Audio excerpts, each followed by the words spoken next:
And welcome to my YouTube preparation channel. दोस्तों मैं आज करंट अफेयर्स का क्वेश्चन कराऊंगा। 5 क्वेश्चन है, ये इनसाइट्स का डेली करंट अफेयर्स का है। सो मैं ये सीरीज़ कंटिन्यू करूंगा। आप लोग प्लीज़ मेरा चैनल को सब्सक्राइब कीजिए, ये बहुत ज़्यादा इंपॉर्टेंट होगा यूपीएससी प्रीलिम 2022। सो जो लोग आप लोग मतलब सोच रहे यूपीएससी प्रीलिम देंगे 2022 पे, सो वो लोग मेरा चैनल सब्सक्राइब कर सकते हैं। रेगुलरली एक वीडियो आएगा 4 या 5 मिनट का, सो आप लोग इसमें देख सकते हैं, इससे थोड़ा नॉलेज भी मिलेगा आपको। सो क्वेश्चन नंबर 1, ऐसा क्वेश्चन यूपीएससी में बार बार देखा गया। The prohibition of child marriage amendment और पीसीएमए bill 2021 seeks to raise the age of marriage for women to 21। सो ये बहुत ज़्यादा अभी न्यूज़ पे था। जो prohibition of child marriage amendment जो और पीसीएमए bill 2021 seeks to raise the age of marriage for women to 21। Number 2, all religious communities in India have codified personal law that deals with marriage dissolution of marriage guardianships। So which statement are correct, कौन सा statement correct है? So इसमें right answer है option A. So option A correct है। अभी जो 18 से 21 तक लिया गया प्रोहिबिशन ऑफ चाइल्ड मैरिज और पीसीएमए बिल 2021 में, और सेकंड वाला गलत है। सो थोड़ा सा पढ़ लेते हैं हम लोग। Muslim don't have codified personal law unlike other religious community, ये मोस्ट इंपॉर्टेंट है। सब कम्युनिटी का एक कोडिफाइड है, लेकिन Muslim don't have codified personal law unlike other. Muslim personal शरीयत एप्लीकेशन एक्ट 1937 स्टेट दैट शरीयत और Islamic law will apply to in all question regarding marriage, dissolution of marriage, maintenance and dower, guardianships, gift etcetera. The prohibition of child marriage, जिसमें PCMA bill 2021 which has been referred to as standing committee seeks to raise the age of marriage for women to 21, making it same as the age of marriage for men। जैसे आदमियों का 21 में शादी होता है, वैसे women को भी मतलब उसी एज में शादी कराने के लिए ये बिल पास किया गया।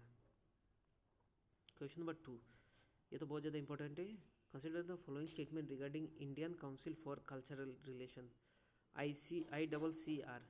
Indian Council for Cultural Relation is an autonomous organization of the Government of India involved in cultural exchange and other countries and their people।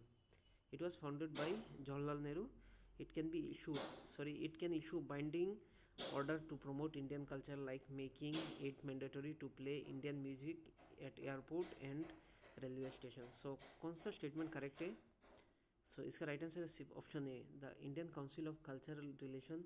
ये ऑटोनोमस ऑर्गेनाइजेशन है गवर्नमेंट ऑफ इंडिया का। Involve किस चीज़ में involve है? Cultural exchange with other countries and the people. ये जवाहरलाल नेहरू ने found नहीं किया, ये मैं बोलूँगा, अभी नीचे पढ़ूँगा तो आप लोग समझ जाएंगे। Indian Council of Cultural Relation ICCR is an autonomous organisation, ये याद रखना, गवर्नमेंट ऑफ इंडिया का, involve in India's global cultural relation through cultural exchange with other countries and their people। It was founded 9 April 1950।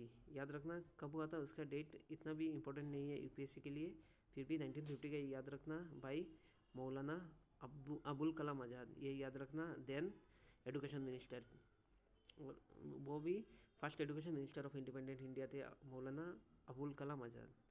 The Ministry of Civil Aviation has written to Indian Airlines and airport in the country to asking them to play Indian music following the request from the Indian Council of Cultural Relations। So इसके लिए ये news पे आया। Question number 3, consider the following statement regarding tagging of olive bridle sea turtle। So olive bridle sea turtle का मैं last video में भी एक क्वेश्चन था, अभी इस वीडियो में और एक क्वेश्चन में बोल रहा हूँ। Researcher of Zoological Survey of India carried tagging olive bridle sea turtle to Roshkilla Rookery along with the Odisha coast। Number 2, it would help identifying the migration path place visited the olive bridle turtle after the congregation and nesting। Number 3, tagging of olive bridle sea turtle is undertaken in Odisha every year before mass nesting। सो जिन्होंने कल मेरा video देखा, कल का video देखा, last video देखा, वो लोग ये कर सकते हैं क्वेश्चन का आंसर। सो इसका राइट आंसर है ऑप्शन 1 एंड 2, ये दोनों करेक्ट है, नंबर 3 इनकरेक्ट है। सो थोड़ा पढ़ लेते हैं हम लोग। Scientist have resume tagging olive bridle sea turtle Rushkilla Rookery along with Odisha coast which would help them identifying the migration path, वो माइग्रेशन पाथ आइडेंटिफाई करने के लिए, and place visited by the marine reptile after congregation and nesting. So researcher of the Zoological Survey of India carrying out tagging of olive-bridled turtle. The exercise was undertaken in Odisha, January 2021. After the span of about 25 years, 25 years के बाद ये conduct किया गया, and 1556 turtle has been tagged. ये याद रखना important है. Question number 4, consider the following statement regarding LiDAR. ये बहुत ज़्यादा इंपॉर्टेंट है. साइंस एंड टेक्नोलॉजी से तो क्वेश्चन आता ही आता है. लीडर का फुल फॉर्म क्या है? Light detection and ranging. It is a remote sensing method that uses light in the form of pulse laser to calculate an object variable distance from the earth surface. ध्यान रखना ये.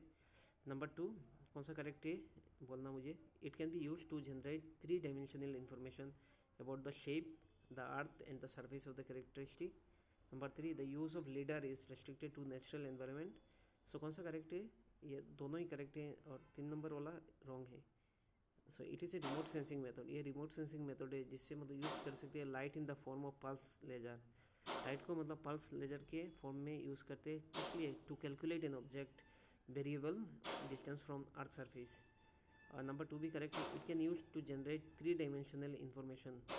याद रखना 3 dimension 3D information, shape of earth and it's in surface characteristic. और number 3 incorrect है. Number 3 का हम थोड़ा पढ़ लेते हैं. The light pulses combined with other data recorded by the airborne system general pieces 3 dimension. ये तो याद है. और नंबर जो 3 का था, a LiDAR instrument principally consist of laser, scanner and specialized GPS receiver. Airplane helicopter are the most commonly use platform.